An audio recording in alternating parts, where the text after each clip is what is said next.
Good morning friends. आज है 30 जनवरी और 30 जनवरी से रिलेटेड जितने सारे करंट अफेयर्स के क्वेश्चन बन सकते हैं उसको हमने इसमें डाला है। तो आगे बढ़ते हैं। सबसे पहले हम लोग पहुंचते हैं दिवस एंड थीम पे। तो जनवरी में मनाए जाने वाले दिवस सबसे पहले देखते हैं कि 1 जनवरी को जो मनाया जाता है वो वैश्विक परिवार दिवस होता है, और 1 जनवरी को ही DRDO दिवस मनाया जाता है, और 4 जनवरी को विश्व ब्रेल लिपि दिवस, 6 जनवरी को विश्व युद्ध अनाथ दिवस, और 9 जनवरी को प्रवासी भारतीय दिवस, 10 जनवरी को विश्व हिंदी दिवस, 11 जनवरी को लाल बहादुर शास्त्री की पुण्यतिथि, 11 जनवरी को ही राष्ट्रीय मानव तस्करी जागरूकता दिवस मनाते हैं, 12 जनवरी को राष्ट्रीय युवा दिवस मनाते हैं, 14 जनवरी को मकर संक्रांति, 15 जनवरी को पोंगल, 16 जनवरी को नेशनल स्टार्टअप दिवस मनाते हैं, 21 जनवरी को त्रिपुरा, मणिपुर एवं मेघालय की स्थापना दिवस, 23 जनवरी को पराक्रम दिवस, सुभाष चंद्र बोस की जयंती, 24 जनवरी को अंतर्राष्ट्रीय शिक्षा दिवस, 25 जनवरी को राष्ट्रीय मतदाता दिवस, 25 जनवरी को ही राष्ट्रीय पर्यटन दिवस, और 26 जनवरी को गणतंत्र दिवस, 26 जनवरी को अंतर्राष्ट्रीय सीमा शुल्क दिवस, 27 जनवरी को नेशनल ज्योग्राफिक दिवस, 28 जनवरी को लाला लाजपत राय की जयंती, और 28 जनवरी को ही डेटा प्राइवेसी डे मनाते हैं। 29 जनवरी भारतीय समाचार पत्र दिवस, 30 जनवरी शहीद दिवस जो आज है, और वर्ल्ड कुष्ठ दिवस, 31 जनवरी अंतर्राष्ट्रीय जेबरा दिवस। आगे हम लोग देखते हैं कुछ इंपॉर्टेंट वाले, हम लोगों ने जनवरी वाले अभी देखे थे। तो 3 मई को देखते हैं विश्व प्रेस स्वतंत्रता दिवस मनाया जाता है, 22 मई को अंतर्राष्ट्रीय जैव विविधता दिवस मनाया जाता है, 21 जनवरी को अंतर्राष्ट्रीय मातृभाषा दिवस, 3 मार्च को विश्व वन्यजीव दिवस, 23 मार्च को विश्व मौसम विज्ञान दिवस, 1 अप्रैल को RBI का स्थापना दिवस, 7 अप्रैल को विश्व स्वास्थ्य दिवस, 10 अप्रैल को विश्व हेम्योपैथी दिवस, 14 अप्रैल को भीमराव अंबेडकर की स्मृति दिवस, 22 अप्रैल को विश्व पृथ्वी दिवस, 1 मई को विश्व श्रमिक दिवस, 3 मई को विश्व प्रेस स्वतंत्रता दिवस, और 8 मई को विश्व रेड क्रॉस दिवस मनाते हैं। 31 मई की बात करें तो विश्व तंबाकू रोधी दिवस, 5 जून को विश्व पर्यावरण दिवस, 14 जून को विश्व रक्तदान दिवस, 21 जून को अंतर्राष्ट्रीय योग दिवस, और 11 जुलाई को विश्व जनसंख्या दिवस, 26 जुलाई को कारगिल स्मृति दिवस, 12 अगस्त को विश्व युवा दिवस। देखिए 12 अगस्त को विश्व युवा दिवस मनाते हैं, और 12 जनवरी को राष्ट्रीय युवा दिवस मनाते हैं जो स्वामी विवेकानंद की जन्मदिन है, और 14 अगस्त को विभाजन विभीषिका दिवस, और 29 अगस्त को राष्ट्रीय खेल दिवस, 5 सितंबर को शिक्षक दिवस, 5 अक्टूबर को विश्व शिक्षक दिवस। देखिए ये है राष्ट्रीय शिक्षक दिवस और ये है विश्व शिक्षक दिवस। 6 दिसंबर को नागरिक सुरक्षा दिवस, 11 दिसंबर को अस्थमा दिवस, और 10 दिसंबर को इसी में आप जोड़ लेंगे मानवाधिकार दिवस, और 1 दिसंबर को विश्व एड्स दिवस। आगे हम लोग चलते हैं करंट अफेयर्स पे। तो पहला क्वेश्चन आज का है हमारा कि प्रधानमंत्री नरेंद्र मोदी ने कहा 38वें राष्ट्रीय खेलों का उद्घाटन किया है। तो 38वें राष्ट्रीय खेलों का उद्घाटन देहरादून में किया है, और 38 नेशनल गेम। और इससे पहले कहाँ हुआ था? इससे पहले 37 वाला गोवा में हुआ था। अगला आगे हम लोग इसके बारे में कुछ पॉइंट देख लेते हैं कि उत्तराखंड के देहरादून में 38वें राष्ट्रीय खेलों का शुभारंभ प्रधानमंत्री नरेंद्र मोदी ने किया। उन्होंने भारत की खेल प्रतिभा को प्रदर्शित करने में आयोजन की भूमिका पर जोर दिया, और 2036 में ओलंपिक की मेजबानी करने की दिशा में महत्वाकांक्षा दोहराई, और 2036 में ओलंपिक खेल का आयोजन भारत करेगा। उसी की अगुवाई में ये महत्वाकांक्षा दिखाई। तो राष्ट्रीय खेल 2025 एक बहु खेल ओलंपिक शैली की प्रतियोगिता जिसमें राज्यों और केंद्र शासित प्रदेशों के एथलीट पदक के लिए प्रतिस्पर्धा करते हैं, यानी पूरे राज्य के प्रतिस्पर्धी इसमें भाग लेते हैं। देखिए 38वां संस्करण जो है 28 जनवरी से 14 फरवरी 2025 तक उत्तराखंड के देहरादून में आयोजित किया जाएगा, यानी जो शुरू हो चुका है, जो राज्य की पहली मेजबानी होगी उस राज्य की पहली मेजबानी है। और इसमें 32 प्रतिस्पर्धी विषय हैं, 4 प्रदर्शन खेल शामिल हैं। इसी में देखिए कलारी पट्टू मार्शल आर्ट भी शामिल है, योगासन फिटनेस खेल भी शामिल है, और मल्लखंभ पोल रस्सी या जिम्नास्टिक वाला शामिल है, राफ्टिंग साहसी खेल भी इसमें शामिल है। और शुभंकर जो आप ये देख रहे हैं ये शुभंकर है। मौली मोनाल उत्तराखंड राज्य का पक्षी है मौली मोनाल, और प्राकृतिक सौंदर्य का प्रतीक है तथा टैगलाइन संकल्प से शिखर तक, दृढ़ संकल्प और उत्कृष्टता को दर्शाती है। संकल्प से शिखर तक आप यहाँ भी लिखा हुआ देखेंगे तो इसका एक टैगलाइन है, तो आप याद रखेंगे, हो सकता है किसी एग्जाम में इस तरह के क्वेश्चन भी पूछे जा सकते हैं। अगला जो क्वेश्चन है, हथकरघा सम्मेलन मंथन का आयोजन कहाँ किया गया? हथकरघा सम्मेलन मंथन का आयोजन नई दिल्ली में किया गया और इसका जो उद्घाटन है गिरिराज सिंह जो टेक्सटाइल मिनिस्टर हैं उन्होंने किया है। अगला क्वेश्चन देखते हैं हम लोग, बेलारूस का राष्ट्रपति चुनाव किसने जीता? तो आप देख सकते हैं कि 7वीं बार बेलारूस के राष्ट्रपति चुनाव किसने जीता? Alexander Lukashenko. देखिए ये जो पुतिन के करीबी माने जाते हैं, ये लुकाशेंको हैं, तो ये पुतिन के करीबी माने जाते हैं। और अभी जो यूक्रेन और रसिया का युद्ध हुआ तो लुकाशेंको ने काफी मदद की रसिया के फेवर में। अगला जो क्वेश्चन है, 2024 का ICC men's test cricket of the year का पुरस्कार किसको दिया गया? तो ये जसप्रीत बुमराह को दिया गया है। अगला क्वेश्चन हम लोग देख लेते हैं कि आईसीसी की साल की सर्वश्रेष्ठ एक दिवसीय क्रिकेट खिलाड़ी कौन चुनी गई? तो ये स्मृति मंधाना चुनी गई है। अगला क्वेश्चन हम लोग देख लेते हैं कि किस संगठन ने उन्नत सर्टिफिकेट ऑफ ओरिजिन 2.0 प्रणाली की शुरुआत की है? तो किसने की है इसकी शुरुआत? तो इसकी शुरुआत हम लोग देखते हैं कि भारतीय रिजर्व बैंक ने किया है, सर्टिफिकेट ऑफ ओरिजिन की शुरुआत की है। इसके बारे में कुछ फैक्ट हम लोग देखते हैं कि विदेश व्यापार महानिदेशालय DGFT ने निर्यात प्रमाणन को सरल बनाने और व्यापार दक्षता को बढ़ावा देने के लिए उन्नत सर्टिफिकेट ऑफ ओरिजिन ECO 2.0 प्रणाली की शुरुआत की। इसमें बहु उपयोगकर्ता की पहुंच की सुविधा है, जिससे निर्यातक, आयातक और निर्यातक कोड IEC के तहत उपयोगकर्ता को अधिग्रहित कर सकता है। और आधार आधारित ई हस्ताक्षर, यानी देखिए ई सिग्नेचर जो होता है वो आधार इनेबल्ड होता है, अब समर्थित है। साथ ही अधिक लचीलेपन के लिए डिजिटल हस्ताक्षर टोकन भी इस प्रणाली में, देखिए आजकल कोई चीज करेंगे तो उसमें ई साइन होता है, तो ई साइन आप ऑनलाइन आधार की मदद से कर सकते हैं। और सेवाओं और मुक्त व्यापार समझौता FTA की जानकारी और व्यापार आयोजनों तक पहुंच के लिए एकीकृत एक डैशबोर्ड शामिल किया गया है। देश भर में 125 जारी करने वाली एजेंसियों को जोड़ते हुए प्रतिदिन 7000 से अधिक ECO संसाधित किए जाते हैं। अगला क्वेश्चन हम लोग देख लेते हैं, हाल ही में सॉफ्टवेयर कंपनी जोहो है के CEO कौन बने हैं? तो जोहो के CEO शैलेश कुमार दावे बन गए, यही है शैलेश कुमार दावे, तो यही CEO के रूप में नियुक्त हुए हैं। और हाल ही में खबरों में रहा WASP 127B क्या है? तो ये क्या है? एक्सोप्लैनेट। एक्सोप्लैनेट किसको कहते हैं, इसके बारे में कुछ फैक्ट हम लोग देखते हैं। तो देखिए वैज्ञानिकों ने विशालकाय एक्सोप्लैनेट WASP 127B नाम रखा है। तो ये क्या है? 33,000 किलोमीटर घंटा की सुपरसोनिक हवाओं का पता लगाया। तो एक हवा है जो 33,000 किलोमीटर प्रति घंटा चलती है। और WASP 127 मिल्की वे में 520 प्रकाश वर्ष की दूरी, मिल्की वे से 520 प्रकाश वर्ष की दूरी पर स्थित है और हर 4 दिन में सूर्य जैसे तारे की परिक्रमा करते हैं। यह एक गर्म बृहस्पति, देखिए बृहस्पति जैसा गर्म है, जैसे बृहस्पति गर्म है उसी तरह का गर्म है।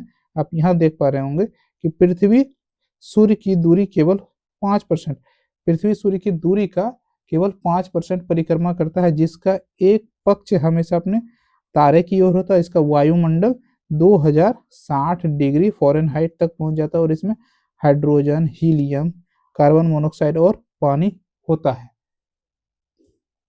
देखिए WASP 127B बृहस्पति से 30% बड़ा है, तो 30% बड़ा है, लेकिन इसके द्रव्यमान का केवल 16%, जो इसे अत्यधिक फूला हुआ बनाता है। जिसका जो द्रव्यमान है उसका मात्र 16% है, लेकिन ये फूला हुआ बनाता है। इसमें किसी भी ज्ञात ग्रह पर दर्ज की गई सबसे तेज भूमध्य रेखीय जेट स्ट्रीम हवाएं मतलब बहुत तेज हवाएं चलती है, जिसको जेट स्ट्रीम हवाएं कहते हैं। अगला क्वेश्चन हम लोग देख लेते हैं कि हाल ही में नागोबा जात्रा महोत्सव किस राज्य में मनाया गया है? तो ये तेलंगाना में मनाया गया है नागोबा जात्रा महोत्सव। इसके बारे में कुछ हम लोग इंपॉर्टेंट वाले फैक्ट्स देख लेते हैं कि नागोबा यात्रा गोंड जनजाति के मेश्राम कबीले का 8 दिवसीय त्यौहार है और जो तेलंगाना के आदिलाबाद जिले के केसलपुर गांव में मनाया जाता है। यह भारत के समक्का और सारलाम्मा यात्रा के बाद दूसरा सबसे बड़ा आदिवासी त्यौहार है। महाराष्ट्र, छत्तीसगढ़, उड़ीसा, कर्नाटक, झारखंड और मध्य प्रदेश के आदिवासी लोग भी इसमें शामिल होते हैं और त्यौहार के देवता नागोबा जो देवता है इसीलिए नागोबा के नाम से जाना जाता है। श्री से कोबरा है, कोबरा यानी सांप है।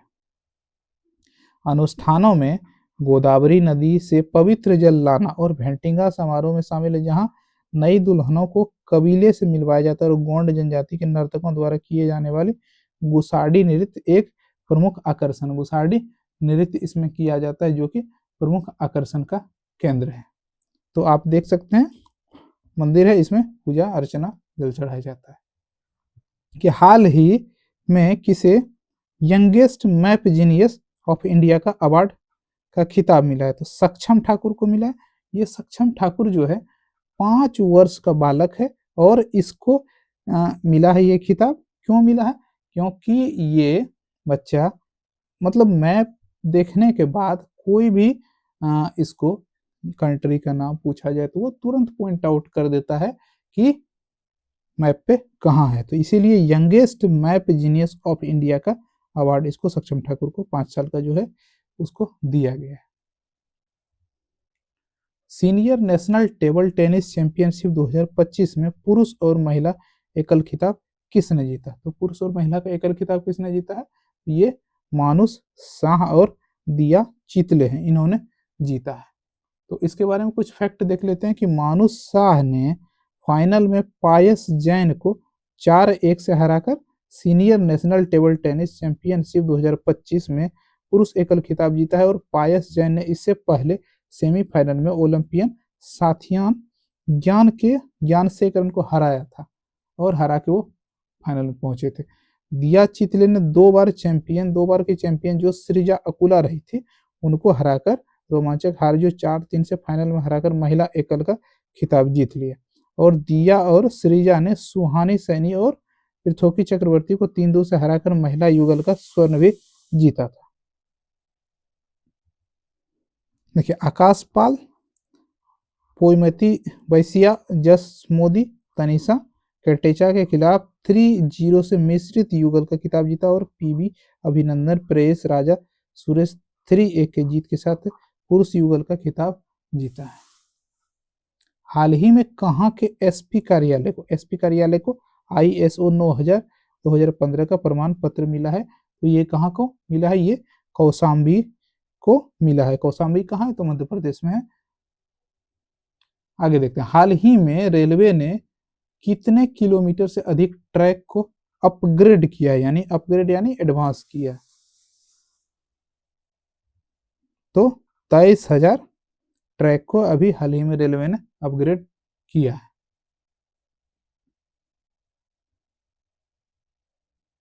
क्रेडिट कार्ड की संख्या में पिछले 5 वर्षों में कितनी बढ़ोतरी हुई? क्रेडिट कार्ड की संख्या में पिछले 5 वर्षों में कितनी बढ़ोतरी हुई? तो ये 2 गुनी बढ़ोतरी हुई, यानी डबल हो गया है। तो डबल हो गया है क्रेडिट कार्ड की संख्या में। तो क्रेडिट कार्ड का कॉन्सेप्ट आप लोग जानते होंगे कि ये जो देते हैं 45 डेज के लिए ये पैसे देते हैं विदाउट इंटरेस्ट, यानी आप 45 दिन में यूज करके अगर उसको वापस कर देंगे तो आपसे कोई ब्याज नहीं लिया जाएगा, लेकिन इससे ज़्यादा अगर रखेंगे तो आपसे ब्याज की वसूली की जाएगी। अगला क्वेश्चन है, हाल ही में केंद्रीय मंत्री जी किशन रेड्डी कहाँ के सालार जंग संग्रहालय में 5 नई दीर्घाओं का उद्घाटन किया है? तो कहाँ इन्होंने 5 नई दीर्घाओं का उद्घाटन किया है? तो ये हैदराबाद में किया है। आप देख सकते हैं सालार जंग म्यूजियम, ये इसी का उद्घाटन किया है। तो हम लोग कुछ पीछे जो क्वेश्चन हो चुके हैं उसको हम लोग कुछ रिपीट करते हैं, रिमेंबर करते हैं। तो किस संस्थान ने दर्द रहित इंजेक्शन के लिए सुई रहित शॉक सिरिंज विकसित की है? IIT बॉम्बे ने देखिए शॉक वाला, यानी आपके स्किन में सटा के वो शॉक दिया जाएगा जिससे आपके उत्तक में मेडिसिन प्रवेश कर जाएगा, लेकिन आपको कोई सुई नहीं दिया जाएगा। तो इस तरह की टेक्नोलॉजी इजाद की है। डेनमार्क स्ट्रेट कैरेक्टर जो खबरों में था, ग्रीनलैंड और किस देश के बीच स्थित है? तो डेनमार्क स्टेट कैरेक्टर जो है ग्रीनलैंड और आइसलैंड के बीच स्थित है। अगला है one nation one subscription, ONOS योजना का प्राथमिक उद्देश्य क्या है? तो इसका उद्देश्य है शीर्ष स्तरीय अंतर्राष्ट्रीय शोध लेखाओं और पत्रिकाओं का पहुंच प्रदान करना, यानी एक ऐसा प्लेटफॉर्म बना रहे हैं जिस पर कि टीचर्स और छात्र दोनों जा सके और अपना सारा शोध वाला सामग्री या जो भी विशेषज्ञता हासिल करना चाहते हैं उसको वो सारा कंटेंट हासिल हो सके। आगे है, किस शहर ने विश्व का पहला ऊर्जा साक्षर शहर बनाने के लिए जलवायु मिशन शुरू किया है? तो इंदौर मध्य प्रदेश ने शुरू किया है। और इंदौर मध्य प्रदेश में अभी भी भिखारी मुक्त भी अनाउंस किया गया है कि वहां कोई अगर भिक्षा देता है तो उसको 1000 रुपया जुर्माना या तो 1 साल की जेल होगी और कोई भिखारी भी वहां भीख नहीं मांग सकता है। किस देश ने जनवरी 2025 में मृत्यु दंड को समाप्त कर दिया? तो जिम्बाब्वे में समाप्त कर दिया गया है और 50 लोगों को सुनाया भी गया था मृत्यु दंड की सजा, जिसको कि आजीवन कारावास में बदल दिया गया। हाल ही में किस मंत्रालय ने UISE प्लस रिपोर्ट जारी की? तो ये शिक्षा मंत्रालय जारी करता है इसकी रिपोर्ट। किस राज्य ने महिलाओं को मुफ्त बस यात्रा प्रदान करने के लिए शक्ति योजना लागू की थी? ये कर्नाटक ने शक्ति योजना लागू की है। इससे पहले भी आपको पता होगा कि दिल्ली में ये योजना चल रही है, महिलाओं को मुफ्त बस यात्रा प्रदान की जाती है। ई श्रम पोर्टल पर किस मंत्रालय द्वारा लॉन्च किया गया? तो ई श्रम पोर्टल श्रम और रोजगार मंत्रालय के द्वारा लॉन्च किया गया। ये अभी नहीं, काफी पहले लॉन्च किया गया है, क्योंकि जब कोरोना की स्थिति हुई तो सरकार के पास कोई डेटा ही नहीं था कि किसको हम मदद पहुंचाएं। तो देखिए, जो ऑर्गेनाइज यानी सरकारी सेवक थे या कोई प्राइवेट कंपनी में अच्छे पदों पे थे उनको कोई दिक्कत नहीं। जो असंगठित मजदूर हैं या गिग वर्कर यानी जो ओला उबर जैसे कंपनी में काम करते हैं या कोई इधर उधर फैक्ट्री में काम करते हैं, तो उसको असंगठित मजदूर कहा जाता है। तो उसका डेटा एकत्र किया जा रहा है और जो असंगठित मजदूर हैं वो इस पर रजिस्टर कर सकते हैं, ई श्रम पोर्टल पे अपना ई श्रम कार्ड बना सकते हैं और उसके थ्रू ही भविष्य में उसको लाभ दिया जाएगा। तो आज तक इतना ही और आगे देखेंगे। अगर आपने मेरे चैनल को सब्सक्राइब नहीं किया तो सब्सक्राइब करें और फ्री PDF पाने के लिए आप टेलीग्राम में ज्वाइन करें। टेलीग्राम से आप जितने सारे कंटेंट है उसका फ्री PDF प्राप्त कर सकते हैं। अगर आपने मेरे व्हाट्सएप चैनल को फॉलो नहीं किया है तो आप डिस्क्रिप्शन में सारे लिंक दिए हैं, वहां से आप जा सकते हैं। तो मिलते हैं किसी नए अपडेट के साथ, तब तक के लिए नमस्कार।